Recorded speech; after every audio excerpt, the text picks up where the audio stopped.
Bonjour et bienvenue dans cette nouvelle Open the Boîte. Aujourd'hui, on ouvre Suspect 2 de Studio H.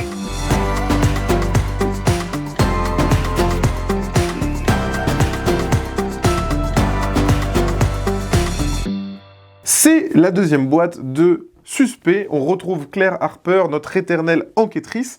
C'est toujours un jeu de Guillaume Montiage, maintenant à 4 mains avec Emmanuel Rozoy, l'auteur notamment de certains scénarios de Time Stories. On va retrouver 3 nouvelles enquêtes, et ici on a une petite particularité, c'est qu'on va suivre Claire Harper au cours de sa vie. On va avoir une première enquête quand elle était à l'école, toute jeune, puis à son paroxysme d'enquêtrice, et enfin à la retraite sur un petit lac. On va voir aussi qu'il y a une nouvelle petite mécanique par rapport à la première boîte. On retrouve toujours cette règle du jeu, donc qui vous présente le matériel pour les 3 scénarios, le système de jeu, qui est assez simple finalement, le système de scoring, et enfin les différents éléments d'enquête. Donc on est vraiment proche d'une enquête comme à la Agatha Christie, donc vraiment tenter d'élucider des mystères. On a toujours le système de 2 cartes qu'on va mettre côte à côte pour essayer d'identifier les personnages. On a toujours le principe de temporalité, c'est-à-dire qu'il y a des cartes, quand vous allez les révéler, vous allez avoir des petits symboles, et quand vous avez suffisamment de symboles, vous allez pouvoir débloquer du nouveau contenu.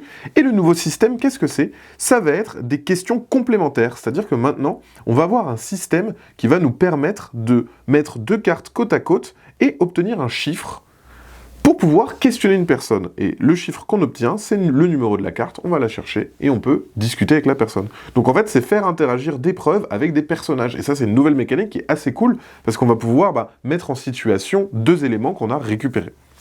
Donc ça, c'est pour la petite nouveauté. Ensuite, on va retrouver, comme d'habitude, les différents documents. Donc à chaque fois, on a le topo de base, qui vous explique voilà, de manière littéraire tout le contexte de base.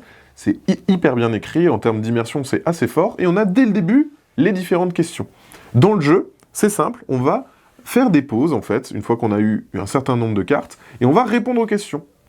Ensuite, on va faire une deuxième pause, etc., etc., et on a le droit de changer d'avis, bien évidemment.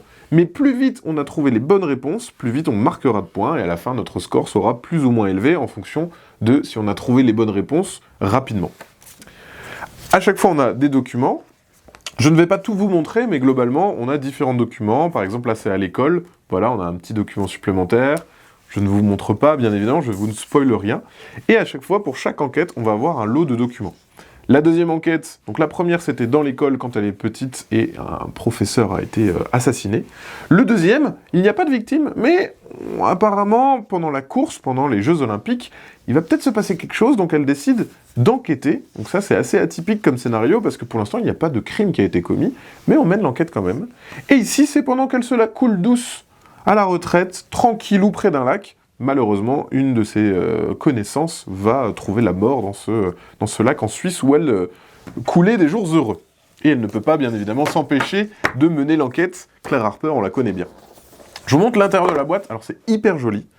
On a toutes les enquêtes qui sont, voilà, placées sous la forme d'un paquet. À chaque fois, on retrouve cette petite enveloppe. Cette petite enveloppe, c'est une enveloppe qu'il ne faut pas ouvrir tant qu'on n'a pas résolu l'enquête, parce qu'en fait, elle va vous expliquer le dénouement, tout simplement. Mais la présentation dans une enveloppe fait que ça rajoute un petit cachet aux enquêtes. Et à chaque fois, chaque enquête se représente sous la forme d'un paquet de cartes, où on va avoir les différents protagonistes à interroger, les différentes preuves qu'on va accumuler, et comme je vous le disais, les différentes associations qu'il faudra faire pour avoir un maximum d'informations et résoudre l'enquête. Bien évidemment, je ne vous montre pas les paquets, mais à chaque fois, on retrouve 3 paquets assez dodus, avec pas mal de cartes, pas mal d'éléments de jeu, et tout est recto-verso, parce qu'il y a des informations qui sont différentes au recto et au verso.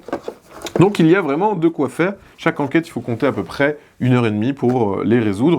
Si vous prenez votre temps, ça peut durer plus longtemps, mais globalement, c'est à peu près le temps de jeu pour une enquête de Suspect. Voilà, et bien je pense qu'on a tout dit sur le matériel de Suspect 2. Et bien sur ce, comme d'habitude, on vous fait des gros bisous, on vous dit à la prochaine et enquêtez bien.